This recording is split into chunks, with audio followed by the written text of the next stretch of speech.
রাজধানীর মহাখালী টার্মিনালের বাইরের আশপাশের এলাকা থেকে দূরপাল্লার বাসে বিশৃঙ্খলভাবে যাত্রী ওঠানামা করায় দীর্ঘ যানজটের তৈরি হয়। নগরবাসীকে ভোগান্তি থেকে মুক্তি দিতে চালু করা হয়েছে গেটলক সিস্টেম। নতুন এই নিয়মে বলা আছে, মহাখালী ছাড়াও বনানী, কুর্মিটোলা এবং আবদুল্লাপুর থেকে যাত্রী তুলতে পারবে দূরপাল্লার বাসগুলো।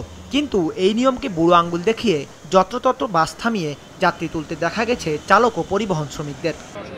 আমাদের জন্য কষ্ট হয়ে যাবে ভাই, মনে করেন থেকে 2 জন যাত্রী নিয়ে লইলে এরপর বনানী পর্যন্ত কোনো যাত্রী তুলতে পারি নাই।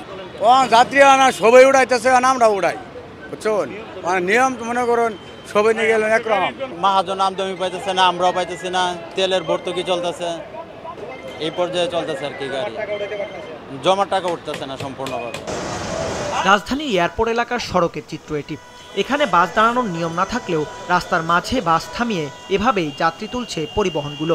একই চিত্র দেখা গেছে মহাখালী, খিলক্ষেত, আজমপুর সহ বিভিন্ন পয়েন্টে। যাত্রী তোলা ও নামানোর ক্ষেত্রে কোনো নিয়মের তোয়াক্কা করছিলেন না বাস চালক ও শ্রমিকরা। আমাদের টপিসে লোকাল যাত্রী থাকে, লোকাল না তোমার দূরপাল্লা কোনো কাউন্টার নাই না, মামেসি নিয়ে না টার্মিনাল পরে যা আছে সব লোকাল যাত্রী, সেই জন্য ঠিক আছে লোকাল ব্যবসা করে যাওয়ার লাগে। নিয়ম নাই, এটা ঠিক আছে। আগে তোলা হয়েছে, ওখানে তুলে যাইতে হবে। লোকাল গাড়িতে ভাইয়া সব জায়গায় তুলে তুলে যাবে, সব জায়গায় তুলে যাবে। লোকাল গাড়িতে এখানে লোক দাঁড়ায়নি থাকে না, তো এই জায়গাতে ওঠানোর নিয়ম আছে, তাহলে বনানী পর্যন্ত স্টপেজ দিচ্ছে। ট্রাফিক পুলিশের নাকের ডগায় এমন অনিয়ম চললেও দেখেও যেন না দেখার ভান করে আছেন তারা। যদিও পরে মাছরাঙ্গা টেলিভিশনের ক্যামেরা দেখে তৎপর হয়ে উঠেন তারা।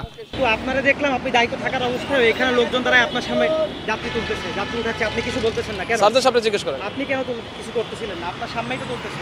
আমার সাথে আপনার সামনে তো উঠছিল, আপনি কিছু বলেন না? স্যারকে জিজ্ঞেস করেন, স্যার আছে আপনি এই জায়গায় ছিলেন, আপনার সামনেই তুলছে, কিন্তু আপনি কিছু কেন বলেন না?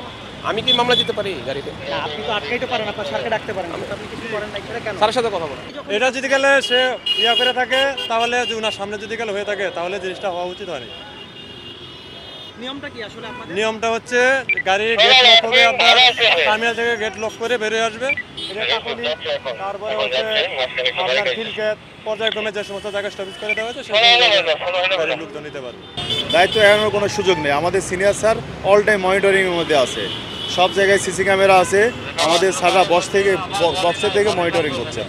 একমাত্র ওয়ালটন এসি দিচ্ছে 1 বছরের রিপ্লেসমেন্ট গ্যারান্টি। এদিকে যাত্রীরা বলছেন, এমন নিয়ম বাস্তবায়ন করা গেলে যানজটের পাশাপাশি সড়কে চলাচল হবে নিরবচ্ছিন্ন ও স্বস্তিদায়ক। পয়েন্টে বাইরে থেকে ওঠায় এই জন্য যানজট সৃষ্টি হয়, সময় নষ্ট হয় যাত্রীদের জন্য। এবং হচ্ছে পয়েন্ট থেকে উঠাইলে প্রায় পয়েন্টে ফুটওভার ব্রিজ আছে, যাত্রীরা পয়েন্ট পার হয়ে যে যাত্রী উঠতে পারে।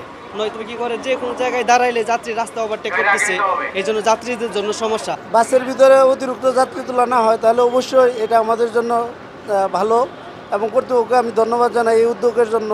যদি সত্যিকার অর্থে এটা বাস্তবায়ন করা হয়, কারণ এখন যে পরিমাণ গ্রীষ্মকালীন গরম, সেটা অতিরিক্ত যাত্রীর চাপে এমনিতে আমরা নাজেহাল।